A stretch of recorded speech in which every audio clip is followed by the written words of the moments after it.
Hello friends. तो कल हमने 1 से लेकर 8 तक लाइन एंड एंगल के क्वेश्चन लगाए। आज उससे आगे हम शुरुआत करते हैं। अगला प्रश्न 9 नंबर, दो सरल रेखाएं AB तथा CD परस्पर बिंदु O पर काटती हैं। यदि एंगल AOD 3x - 10, हमें एंगल AOD दिया है 3x - 10 और एंगल BOC हमें दिया है 2x + 30। तो हमसे पूछा क्या है, तो एंगल AOC ज्ञात करो, एंगल AOC ज्ञात करो। तो कल मैंने आपको बताया था, जब भी दो परस्पर रेखाएं आपस में प्रतिच्छेद करती हैं तो उनके आमने सामने की जो कोण बनते हैं वो शीर्षाभिमुख कोण होते हैं। यानी एंगल AOD इसका शीर्षाभिमुख कोण कौन सा होगा, एंगल BOC। AOD का जो शीर्षाभिमुख कोण होगा वो होगा BOC, और एंगल AOC इसका शीर्षाभिमुख कोण इसके जस्ट अपोजिट DOB। तो हमसे पूछ रहा है एंगल AOC, हमसे क्या पूछ रहा है, एंगल AOC। तो सबसे पहले हम इसमें से x के जो टर्म है उसको निकाल लेंगे। क्या करेंगे, x के टर्म को निकाल लेंगे। जो दोनों इक्वल होते हैं, - 10 बराबर कितने हो जाएगा, 2x + 30।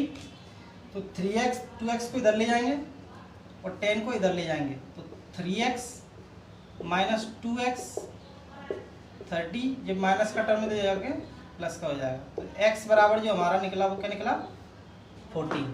तो इसमें हम एक में रख देंगे x के टर्म में। तो जैसे 3x - 10, तो 3 × 40 - 10 यानी 4 3 या 12, 120 - 10 यानी कि 110। हमारा जो ये एंगल निकल कर आया वो कितना निकल कर आया, 110। और मैंने कल आपको समझाया था, ये एक सरल रेखा है और सरल रेखा पर बना कोण कितने का होता है, 180 डिग्री का।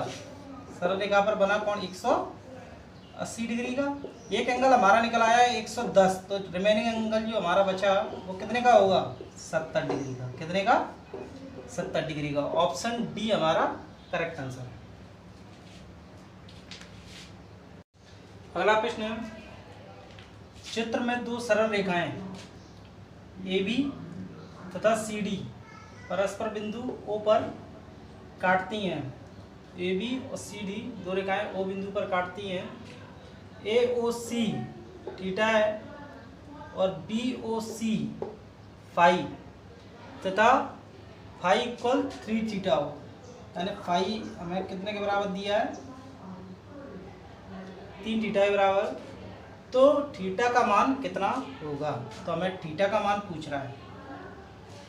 मैंने आपको पहले बताया, ये क्या हो गई, दो रेखाएं हो गई और सरल रेखा पर बना कोण कितने का होता है, 180 डिग्री का।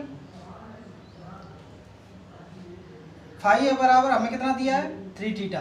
यानी फाई का जो मान है यहाँ हम कितना रख देंगे, 3 थीटा। ये एंगल हमको दिया है थीटा और ये दिया था फाई, जो हो गया 3 थीटा। दोनों मिलाकर कितने टोटल हो गए, यानी कि फाई का मान 3 थीटा रख दिया। थीटा प्लस 3 थीटा = 180, 4 थीटा = 180, और 4 से जब इसको डिवाइड करेंगे तो थीटा का जो मान निकल कर आएगा वो आएगा 45 डिग्री। यानी जो हमारे थीटा का जो मान आया वो क्या आया, 45 डिग्री। Option C.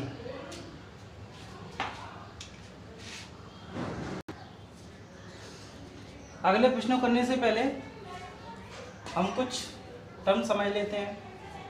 जैसे समांतर रेखाएं, त्रिक छेदी रेखाएं, एकांतर कोण, जैसे हमने दो रेखाएं बनाई, एक रेखा ये हुई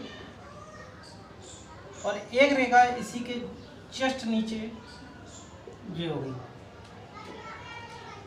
तो ये रेखा और ये दूसरी रेखा, यानी ये फर्स्ट लाइन ये सेकंड लाइन, ये दोनों रेखाएं कभी आपस में एक दूसरे को टच नहीं करेंगी। समांतर रेखाएं, समांतर का मतलब क्या हुआ? समान अंतर, माने अगर यहाँ इनके बीच की दूरी 2 सेंटीमीटर है तो यहाँ भी 2 सेंटीमीटर रहेगी, यहाँ भी 2 सेंटीमीटर रहेगी, यानी ये कभी एक दूसरे को नहीं मिलेंगी, ये कभी एक दूसरे को प्रतिच्छेद नहीं करेंगी। ठीक, ये तो हुई पहली बात समांतर रेखा वाली। इसके बाद जो दूसरी बात है वो है त्रियक छेदी रेखा।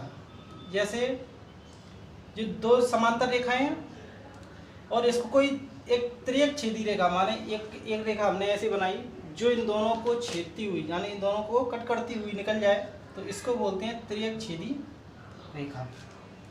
यानी एक रेखा जो इन दोनों समांतर रेखाओं को कट करती हुई चली जाए उसको बोलते हैं त्रियक छेदी रेखा।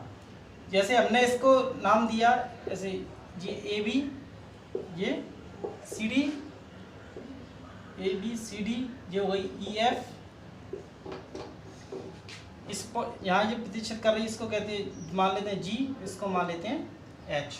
ठीक, तो समांतर रेखाओं को एक त्रियक छेदी रेखा प्रतिच्छेद कर रही है, तो इससे क्या होगा, जो संगत इसमें ई जी बी जो एंगल बनेगा, ये वाला जो कोण बनेगा, ये कोण जी एच डी के बराबर होगा। यानी E G B angle E G B कोण किसके बराबर होगा? जी एच डी के बराबर, जी एच डी के बराबर। इसी तरह बी जी एच, ये जो एंगल होगा जी वाला, ये किसके बराबर होगा? डी एच एफ के बराबर, डी एच एफ के बराबर। यानी B G H angle B G H ये किसके बराबर होगा? डी एच एफ के बराबर। उसी तरह ए जी ई, जो ये एंगल होगा जी वाला एंगल, ये किसके बराबर होगा? इस एंगल के बराबर। यानी एंगल ए जी ई ये किसके बराबर होगा? सी एच जी के बराबर। और एक ये एंगल, ये किसके बराबर होगा? इस वाले एंगल के, यानी ए जी एच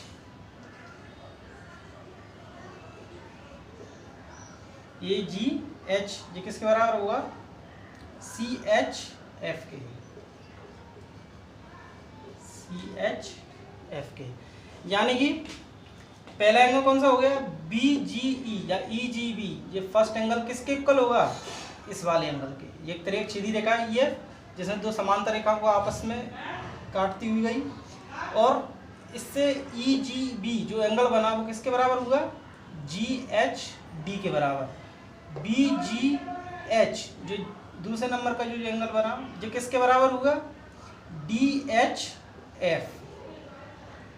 ई जी ए जो तीसरा जो एंगल बना वो किसके बराबर हुआ? G H C. और ए जी एच जो चौथा एंगल बना, ये किसके बराबर होगा? सी एच एफ के। इन्हीं को बोलते हैं संगत कोण, यानी इन्हीं को क्या बोलते हैं? संगत कोण। इसके बाद संगत कोण का मतलब ये ई जी बी बराबर किसके है? जी एच डी, माने जी दोनों कैसे हो गए? संगत कोण, एक बराबर कोण। इसके बाद अगला टर्म है एकांतर कोण। अगला टर्म क्या है? एकांतर कोण। इसको मिटा देना।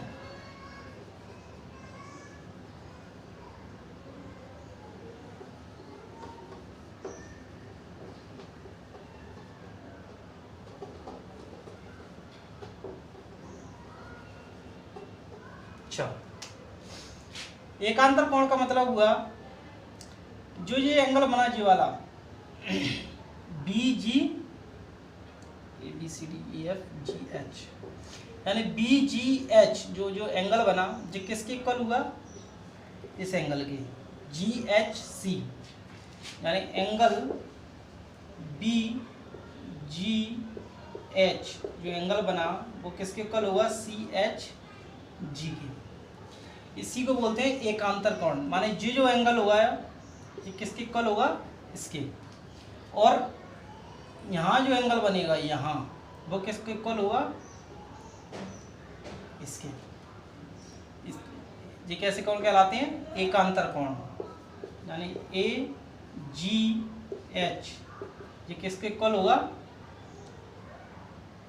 जी एच डी के। ठीक, एंगल ए जी एच ये किसके इक्वल होगा, जी एच डी। तो हमने तीनों टर्म समझ लिए। समांतर रेखाएं जो कभी एक दूसरे को प्रतिच्छेद नहीं करेंगी, दोनों एक दूसरे से समान दूरी पर रहेंगी। तिर्यक छेदी रेखा, अगर इन दोनों समांतर रेखाओं को बीच में से कोई एक रेखा प्रतिच्छेद कर दे तो उसको बोलते हैं तिर्यक छेदी रेखा। और इससे जो एंगल बनेंगे वो कैसे होंगे, इससे यानी जो एंगल होगा वही एंगल होगा, ये एंगल होगा वही एंगल होगा, ये एंगल ये एंगल ये एंगल, यानी चारों एंगल बराबर होंगे। इसके बाद हमने समझा एकांतर कोण, और एकांतर कोण में ये कोण इसके बराबर, ये वाला कोण इसके बराबर। बस इतनी सी थोड़ी बेसिक कॉन्सेप्ट थे जो समझाना जरूरी था। अगला प्रश्न है, दिए गए चित्र में A B parallel to C D, यानी ए बी समांतर है किसके, सी डी के, और एंगल ओ ए बी जो हमें दिया है वो कितना दिया है, 120 डिग्री, तथा एंगल ओ सी डी जो हमें दिया है वो कितना दिया है, 130 डिग्री। तो हमें ज्ञात करना है एंगल ए ओ सी, हमें एंगल ए ओ सी यानी जी वाला एंगल ज्ञात करना है। ठीक, तो देखो कैसे करेंगे। हमने इस ये दोनों क्या हैं, समांतर रेखाएं हैं, ये दोनों कैसी रेखाएं हैं, समांतर, ये दोनों कैसी रेखाएं हैं, समांतर। तो इन दोनों रेखाओं के बीच में हमने मान के चलो एक रेखा और बना दी जो यहाँ से बीच में से इसको टच करती हुई, ये दोनों के बीच में, ये भी समांतर होगी, इनके समानांतर पे ये।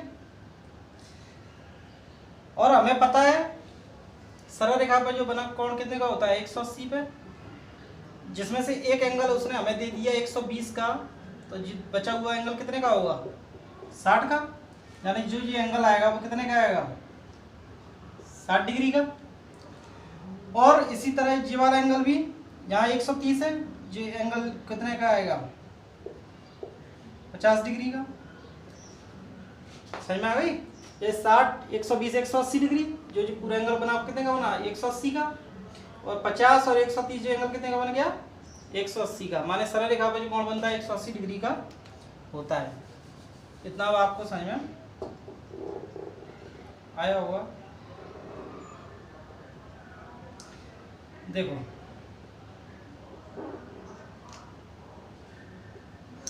ये 50 डिग्री, ये 60 डिग्री, और मैंने अभी आपको एक समझाया था जब भी दो समांतर रेखाओं को एक तिर्यक छेदी रेखा काटती है, प्रतिच्छेद करती है, तो उनके बीच में जो एकांतर कोण बनता है वो भी कैसा होता है, समान होता है।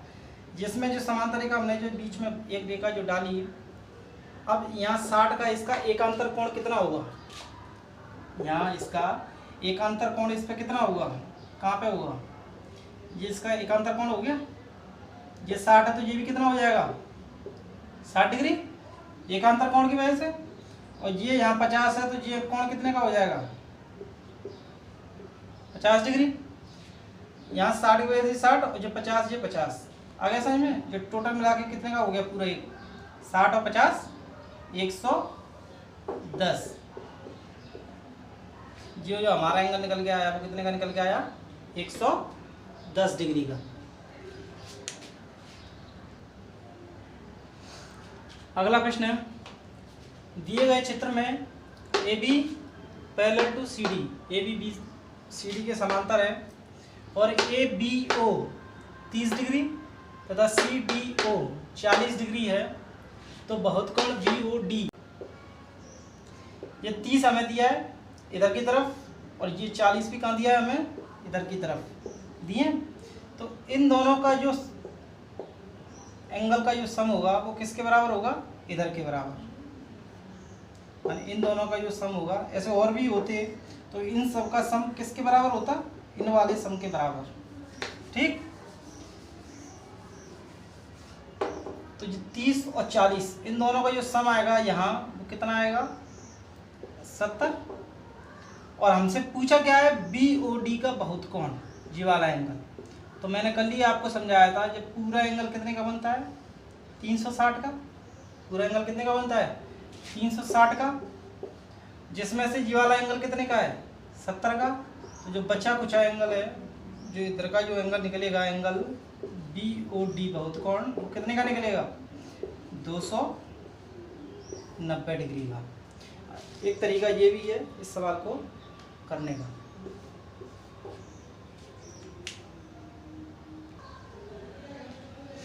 अगला प्रश्न है, दिए गए चित्र में A B parallel to C D, यानी ए बी समांतर सी डी है और angle A B O 100 degree तथा angle O C D 115 degree हो, तो एंगल बी ओ सी हमें जी वाला एंगल फाइंड करना है।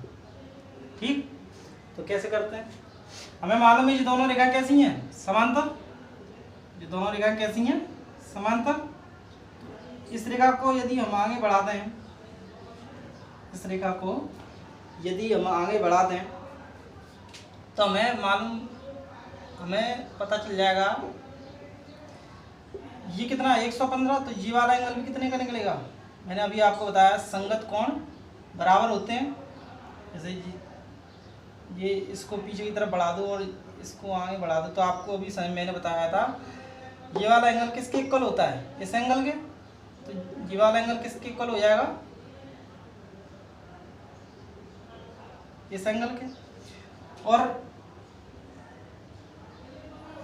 ये वाला एंगल कितने का निकलेगा, कल से यही बताने लगा हूँ, 180 डिग्री। तो ये वाला जो एंगल आएगा वो कितने का आएगा, 80 डिग्री। ये 115, तो ये एंगल कितने का निकलेगा, 65 डिग्री का। एक एंगल 80, एक 65, तो बचा जो एंगल है वो कितने का निकलेगा। और आपको मालूम है त्रिभुज के तीनों कोणों का जो सम होता है वो कितना होता है, त्रिभुज के तीनों कोणों का जो सम होता है, ये योग होता है, वो कितना होता है, 180 डिग्री। यानी एक एंगल 80, एक एंगल 65,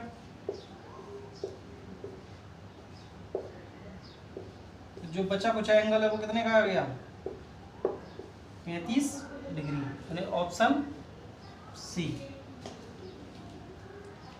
हमने इस रेखा को आगे बढ़ाया तो जो एंगल, इसको कुछ भी नाम दे दो आप, ई दे दो, यानी ई सी डी जो एंगल होगा वो किसके इक्वल होगा, ओ ई एफ के हो जाएगा। संगत कोण बराबर होते हैं और सरल रेखा पर जो कोण बनता है वो 180 डिग्री का। ये 100 है तो ये 80, और जी वाला 115 है तो ये कितने का आएगा, 65 डिग्री। और जो एंगल जो आप निकल कर आएगा वो कितने का हो जाएगा, 35 डिग्री। ये हमारा क्वेश्चन हो गया कंप्लीट। अगला प्रश्न है, दिए गए चित्र में A B parallel to C D, A B C D के समांतर है। यदि angle O A B 50 degree हो तथा ओ सी डी 100 डिग्री हो, तो हमें एंगल ए ओ सी ये वाला एंगल फाइंड करना है, ये वाला कोण निकालना है। तो कैसे निकालेंगे, हमें मालूम है ए बी समांतर किसके है, सी डी के। तो सी डी को हमने थोड़ा सा इसको और पीछे ले गए। ठीक, दोनों कैसी हैं, समांतर, ये तो मिलने से नहीं कभी। तो हमें मालूम चल गया कि इसका जो संगत कोण निकल कर आया, ये वाला कोण, इसके ये वाला कोण, ये एंगल जो निकलेगा वो किसके बराबर होगा, इसके। ये दोनों कैसे होंगे, संगत कोण। ये अगर 50 डिग्री है तो ये भी कितना निकल के आएगा, 50 डिग्री। और हमें मालूम है ये अगर 100 डिग्री है तो ये वाला जो एंगल निकलेगा वो कितने का निकलेगा, 80 डिग्री। तो जो बचा कुछ एंगल है, जो रिमेनिंग एंगल है ट्राइंगल के तीनों एंगल का सम 180 होता है। यदि ये 80 ये 50 तो ये वाला जो एंगल निकल के आएगा वो कितने का निकलेगा, 50 डिग्री। 8 और 5 13, इन दोनों का सम 130, तो बचा जो एंगल कितने का निकलेगा, 50 डिग्री। ऑप्शन सी, सिंपल है।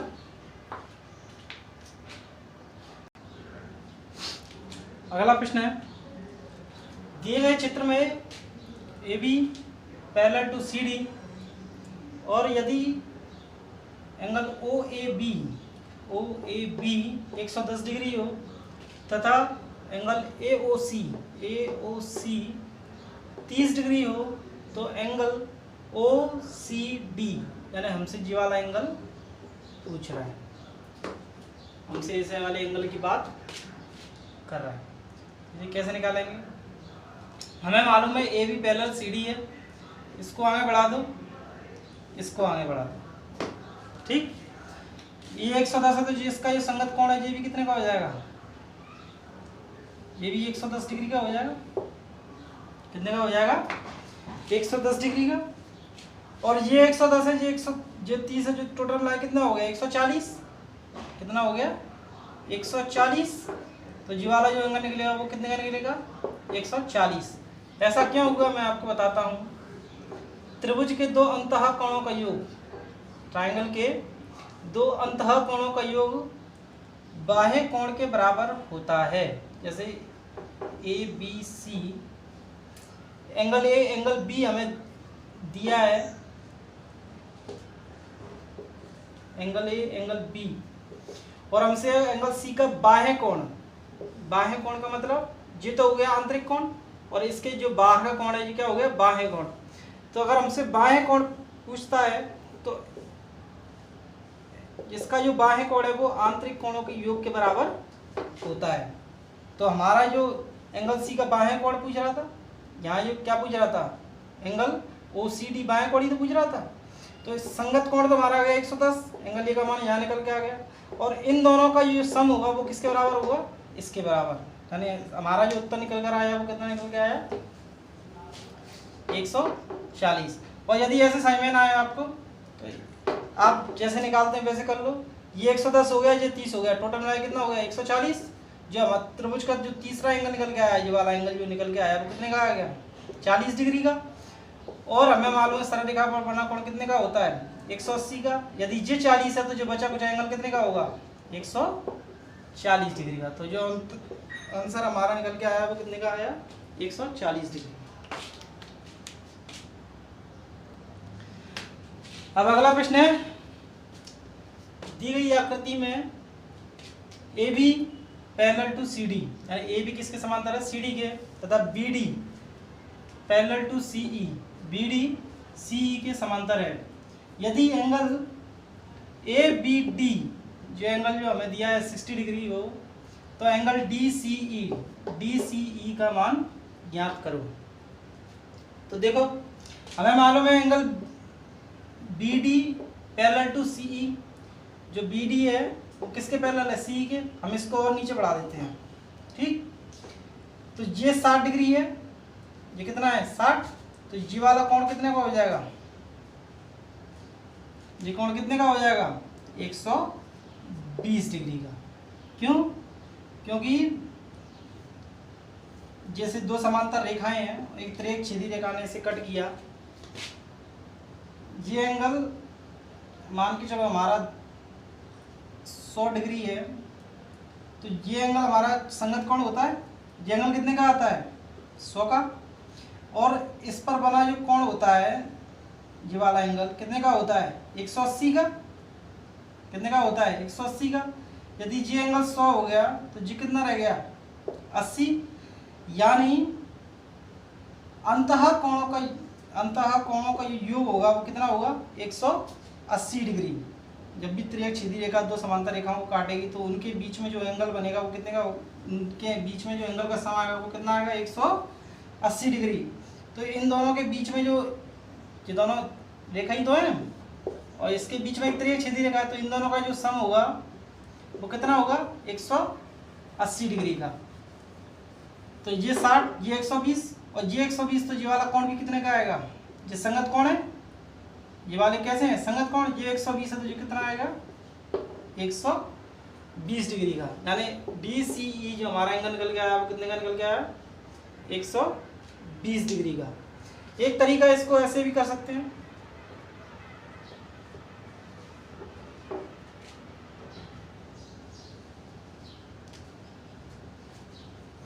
ये हमारा 60 है तो ये वाला एंगल कितने का आएगा 120 डिग्री का। ये वाला एंगल कितने का आएगा 120 का, और ये 120 का है तो ये वाला कोण कितने का रहेगा, एकांतर कोण हो गए, ये कैसे कोण हो गए एकांतर। तो ये 120 का है तो ये कितने का आएगा 120 डिग्री है। दोनों तरीके से हम इस सवाल को कर सकते हैं, ऑप्शन बी। चलो थैंक यू।